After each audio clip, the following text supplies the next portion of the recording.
माऊलींची पालखी सोलापूर जिल्ह्यामध्ये दाखल झालेली आहे। सोलापूर जिल्ह्यातील धर्मपुरीच्या वेशीवरती लाखो भाविकांनी उत्साहात पालखीचं स्वागत केलंय।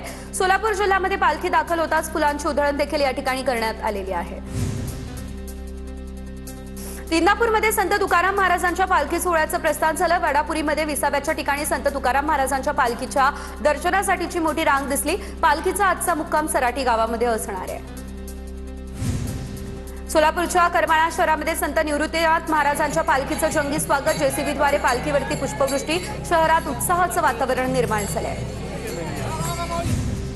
जळगावच्या रावेर तालुक्यातून पंढरपूरला जाणाऱ्या ज्येष्ठ नागरिक संघाच्या दिंडीचं प्रस्थान। विठ्ठल रुक्मिणी पूजनानंतर वारकरी पंढरपूरकडे रवाना।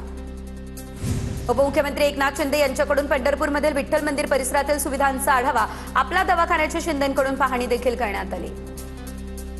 पंढरपुरात उपमुख्यमंत्री एकनाथ शिंदेंनी घेतलं श्री विठ्ठल रुक्मिणी मातेचं दर्शन। मंदिरात सुरू असलेल्या जतन आणि संवर्धनाची शिंदेंकडून करण्यात आली पाहणी। आषाढी वारीच्या पार्श्वभूमीवर पालकमंत्री जयकुमार गोरेंची पंढरपूर मंदिर परिसर आणि दर्शन रांगेची बुलेटवरून पाहणी। भाविकांसोबत संवाद साधत स्वच्छता आणि सुविधांबाबत प्रशासनाला दिल्या सूचना। दर्शन रांगेतील भाविकांना खिचडीचं वाटपही करण्यात आलं। आषाढी यात्रेच्या पार्श्वभूमीवरती पंढरपूर नगर परिषदेकडून शहर आणि चंद्रभागा नदीचा तीर स्वच्छ करण्याची मोहीम। भाविकांसाठी शौचालय आणि स्वच्छतागृहांची व्यवस्था। नदीचं पाणी स्वच्छ राहावं यासाठी जैविक फवारणी।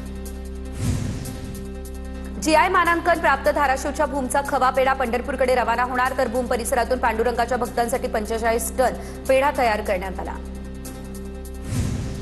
आषाढी एकादशीच्या निमित्तानं पंढरपूरला जाणाऱ्या वारकऱ्यांसाठी खामगाव आगारातून 35 विशेष एसटी बसेसचं नियोजन। या सेवेमुळे वारकऱ्यांचा प्रवास सोपा होणार। महिलांना 50%, ज्येष्ठांना मोफत प्रवासाची सुविधा मिळणार। पंढरपूरच्या इस्कॉन मंदिरामध्ये भाविकांसाठी एक अनोखं आकर्षण। तर खासदार हेमा मालिनी यांनी मंदिराला अत्याधुनिक रोबोटिक हत्ती भेट दिला। खऱ्या हत्तीप्रमाणे दिसणारा हा रोबोटिक हत्ती चालतो, सोंड आणि कान हलवतो आणि सोंडेतून पाण्याचा अभिषेकही केला जातो। नागपूरमधल्या रामटेकमध्ये देणगी गैरव्यवहार प्रकरणी काँग्रेसकडून रामभक्त आस्था जागरण यात्रेचं देखील आयोजन झालं। गांधी चौकामध्ये सभेनंतर कामठीमध्ये ही यात्रा समाप्त होणार आहे। राज्यातल्या 16 जिल्ह्यांना याशिवाय काही घाट प्रदेशांना पावसाचा येलो अलर्ट। पुणे घाट परिसर, अमरावती, अहिलानगर, हिंगोली, अकोला या जिल्ह्यांमध्ये हलक्या ते मध्यम स्वरूपाचा पाऊस कोसळणार। हवामान खात्याचा हा अंदाज। पुणे जिल्ह्यातील घाट परिसरामध्ये आज मुसळधार पावसाचा अंदाज। बहुतांश ठिकाणी गेल्या 24 तासात 100 मिलीमीटरपेक्षा जास्त पावसाची नोंद। कमी दाबाच्या क्षेत्रामुळे राज्यामध्ये पाऊस वाढण्याची देखील शक्यता। कल्याणमध्ये जोरदार पावसाची हजेरी। आठवडाभराच्या प्रतीक्षेनंतर आज पावसाने हजेरी लावली। मुंबई आणि उपनगरामध्ये पावसाची हजेरी। वाशिम जिल्ह्यामध्ये मागील 10 ते 15 दिवसांपासून पावसाचा खंड। तर खरीप पिकं अडचणीमध्ये, मात्र काल झालेल्या पावसामुळे सोयाबीन, तूर आणि इतर खरीप पिकांना जीवनदान मिळालं। पुढील काही दिवस समाधानकारक पाऊस झाल्यास खरीप हंगाम अधिक चांगला फायदा या हंगामामध्ये होईल। डोंबिवलीमध्ये मुसळधार पावसाची हजेरी। काही भागात रिमझिम, काही ठिकाणी मध्यम स्वरूपाच्या सरी। पावसामुळे वातावरणामध्ये गारवा। नागरिकांना उकाड्यापासून मिळाला दिलासा।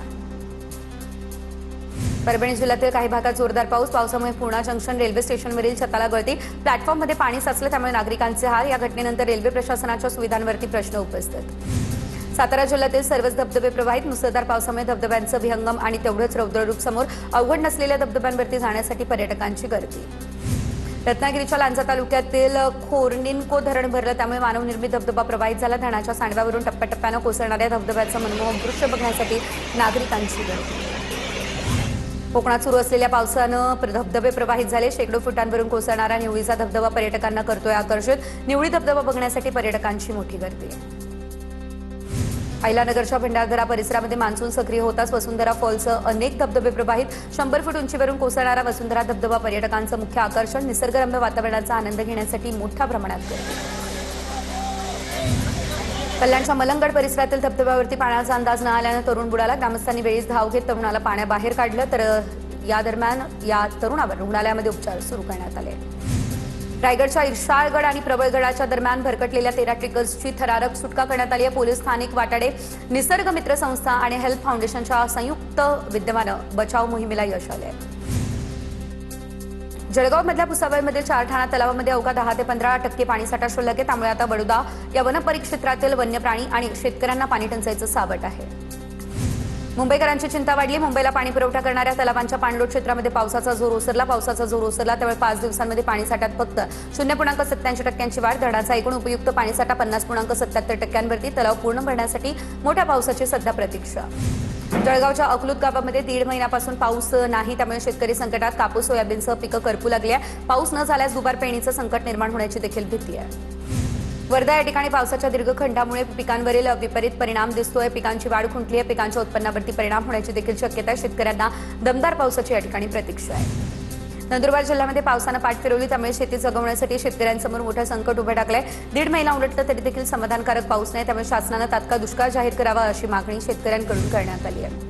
बुलढाणा जिल्ह्यामध्ये 93% खरीप पेरण्या पूर्ण झालेल्या, तरी पीक विमा भरण्यास शेतकऱ्यांचा अल्प प्रतिसाद आहे. गेल्या वर्षी मिळालेल्या कमी भरपाईमुळे 5,71,000 शेतकऱ्यांपैकी अवघ्या 25,000 शेतकऱ्यांनीच विमा काढला आहे. जळगावच्या भुसावळमध्ये चांगला पाऊस पडावा यासाठी आता श्री राधाकृष्ण प्रभात फेरीतर्फे धोंडी यात्रेचं आयोजन करण्यात आलं. कडुनिंबाच्या पालांचा पारंपरिक पेहराव करून वरुण राजाला साकडं देखील घालण्यात आलं. चांगला पाऊस पडावा यासाठी सांगलीच्या जत तालुक्यामध्ये चक्क गाढवाचं लग्न लावण्यात आलंय. जत तालुक्यामध्ये समाधानकारक पाऊस झाला नाही, त्यामुळे वरुण राजाला प्रसन्न करण्यासाठी सिद्धनाथ या ठिकाणी ग्रामस्थांनी गाढवाचं लग्न लावलेलं आहे. लग्नाच्या विधीनंतर गाढवांची गावातून मिरवणूक देखील काढण्यात आलेली आहे.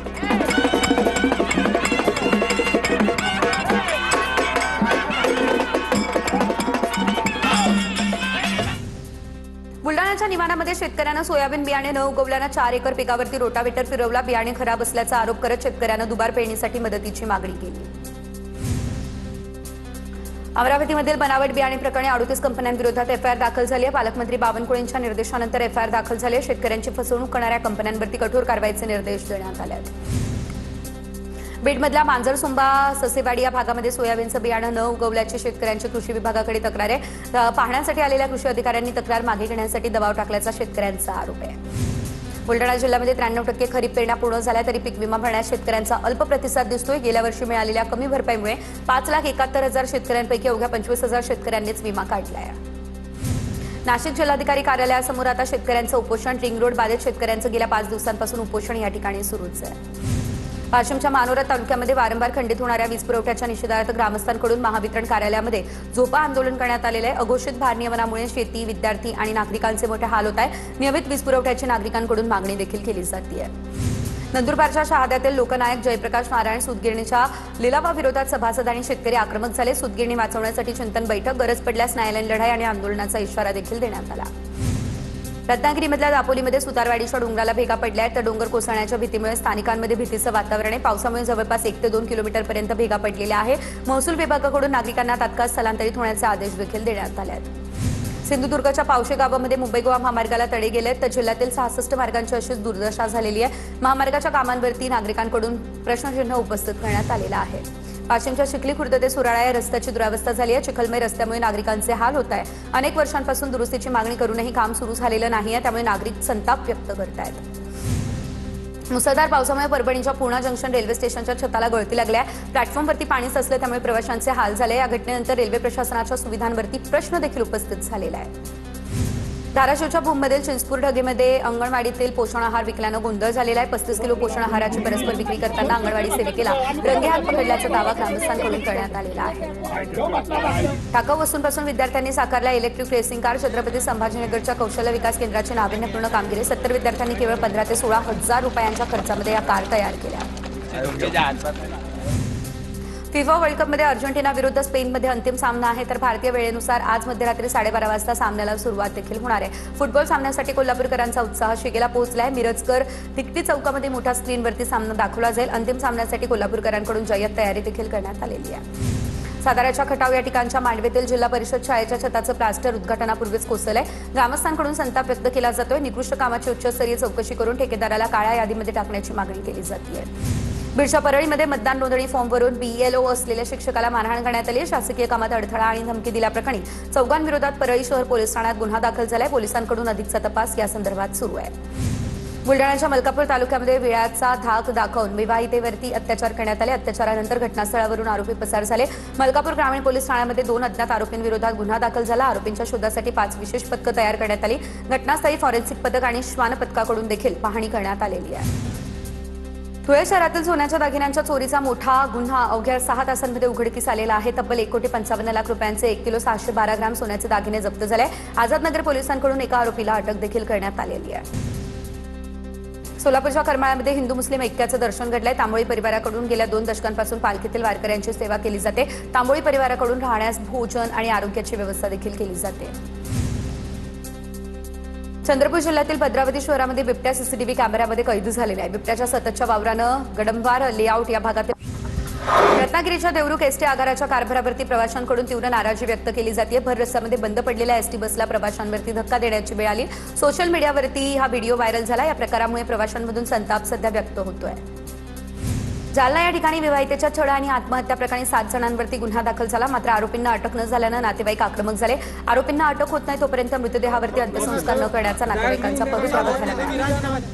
नागपूर पालिकेने स्मार्ट टॉयलेट ड्रग्ज तस्करांचा अड्डा बनलेला आहे, तर पालिकेच्या स्मार्ट टॉयलेटचा ड्रग्ज साठ्यासाठी वापर केला असल्याचं समोर आलेलं आहे। मकोका लावलेल्या आरोपींसह 3 अटक झाली आहे। स्मार्ट टॉयलेटमधून 24 किलो गांजा देखील जप्त करण्यात आलेला आहे। पुण्याच्या भोर तालुक्यातील अभिरी या गावामध्ये स्मशानभूमी अभावी नागरिकांची गैरसोय दिसते। स्मशानभूमी नाही त्यामुळे नागरिकांना अडचणींचा सामना करावा लागतोय। भर पावसात उघड्यावरती मृत व्यक्तीवर अंत्यसंस्कार करण्याची वेळ ओढावली आहे। परळीमध्ये राजकीय वैमनस्यातून 29 वर्षीय तरुणावरती लोखंडी रॉड आणि कोयत्यानं जीवघेणा हल्ला झाला। फिर्यादीच्या तक्रारीवरून नगरसेवकासह अनेकांविरोधात परळी शहर पोलीस ठाण्यामध्ये गुन्हा देखील दाखल करण्यात आला। रायगडच्या खोपोलीमध्ये पेशवेकालीन शिवमंदिरामध्ये चोरी झाली। शिवलिंगावरती 12 किलो वजनाचं चांदीचा मुकुट लंपास झालाय। मुकुटाची अंदाजे 50 लाख रुपये किंमत असल्याची माहिती आहे। खोपोली पोलीस चोरट्यावरच्या मागावर आहेत। जालन्याच्या राजूर गणपती गावामध्ये दुकान फोडून चोरी करणाऱ्या 3 देखील अटक झाली आहे। चोरीचा माल विकत घेणार 2 भंगार विक्रेते देखील ताब्यात आहेत। पुण्यातल्या कोंढवा बुद्रुक या परिसरामध्ये ऑनलाईन ट्रेडिंगसाठी पैसे मिळवण्याच्या प्रयत्नामध्ये तरुणाकडून शेजारच्याच्या घरात चोरी झालेली आहे। पोलिसांकडून आरोपीला अटक करण्यात आली। 70,000 रुपयांचे सोन्याचे दागिने आणि चांदीची नाणी देखील जप्त करण्यात आलेली आहे।